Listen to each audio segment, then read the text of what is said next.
নমস্কার। তন্ত্র তিনের চ্যানেলে আপনাদের সকলকে স্বাগতম ও শুভেচ্ছা।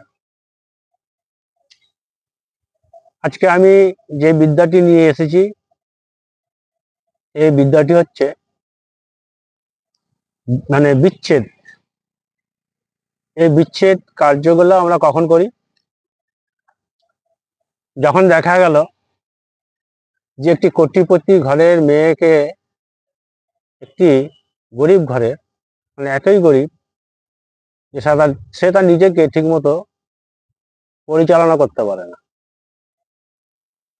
কোনো কারণবশত হয়তো সে দেখতে সুন্দর, হয়তো কোনো মেয়ের মনে ধরে গেল বা কোনো ছেলে মনে ধরে গেল, এগুলো বিচ্ছেদ করাবেন।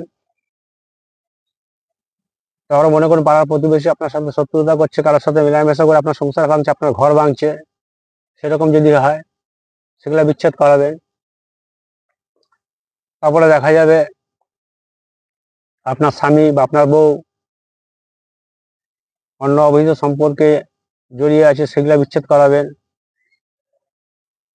যে বিচ্ছেদগুলি আপনার সব ভালো, সেই বিচ্ছেদগুলি আপনারা করাবেন। আর তো বদমাইশি করে কারোর স্বামী স্ত্রীর সংসার ভাঙিয়ে তাকে ঘর থেকে বার করে নিয়ে আসবেন, এরকম চিন্তা ভাবনা আছে, যাকে বলে বৌদি পটানো। এরকম ফোন আসে আমার কাছে। এই নোংরা চিন্তা ভাবনা থেকে দূরে থাকুন। এই লাইনে যদি আসতে হয়, এই লাইনে কাজ যদি শিখতে হয়, ভালোভাবে ভদ্রভাবে ভালো কাজে ব্যবহার করুন। ভগবানের কাছ থেকে আপনি আশীর্বাদ পাবেন, আমার কাছ থেকে আশীর্বাদ পাবেন। যতদিন বেঁচে থাকবেন আপনার নাম সবাই করবে। খারাপ কাজের খারাপ ফল ভুগতে সবাইকেই হবে, এর থেকে কেউ রেহাই পাবে না। এই জন্য বলছি, ভালো কাজে লাগান, ভালো কাজে ব্যবহার করুন। এই বিচ্ছেদ আমার আশীর্বাদ থাকবে, আমার গুরুদেবের আশীর্বাদ থাকবে, ভগবানের আশীর্বাদ থাকবে। মন্ত্র ভিডিওতে টাইপ করা থাকবে, ভিডিও দেখে নেবে। এই বিচ্ছেদ করাতে গেলে লাগবে আপনাদের যেই বস্তুগুলি, সেই বস্তুগুলি আমি আপনাদেরকে বলছি। 7টা তেমাথানি যে রাস্তা, সেখান থেকে 1 মুঠ করে ধুলা তুলুন, শনিবার কিংবা মঙ্গলবার কিংবা অমাবস্যা। তার সাথে 7 রকমের ধাতু, 7 রকমের ধাতুর টুকরো এই ধুলোর সাথে মিশিয়ে নিন। দিয়ে যাদের সাথে যাদের বিচ্ছেদ করাতে হবে তাদের নাম তো অতি অবশ্যই দরকার। গোত্র পেলে আরো ভালো, বাবা মায়ের নাম জানা থাকলে আরো ভালো। আর গোত্র বাবা মায়ের নাম যদি না জানা থাকে, তখন ছবি এঁকে নেবেন। ছবি এঁকে নেওয়ার পাশে ছবিতে প্রাণদান করবেন এবং বুকে তার বাবা কিংবা মায়ের নাম লিখবেন। আর পাশে সে কোন অঞ্চলে বাস করে সেই ঠিকানাটা সম্পর্কে লিখে দিবেন, লিখে দিয়ে প্রাণ প্রতিষ্ঠা করবেন।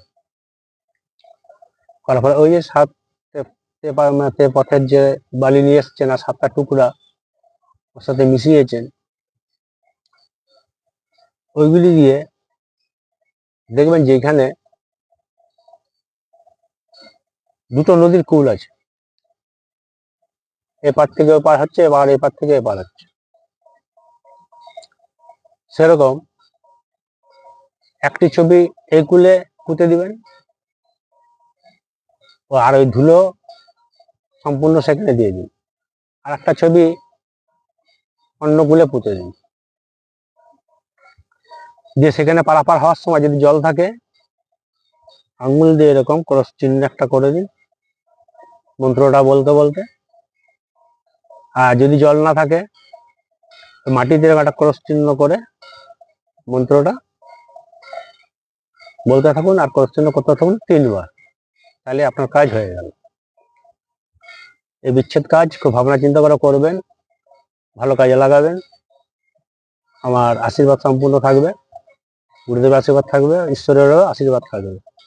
আমার এই ছোট্ট ভিডিও যদি ভালো লাগে লাইক করবেন, কমেন্ট করবেন, শেয়ার করবেন, সাবস্ক্রাইব করবেন।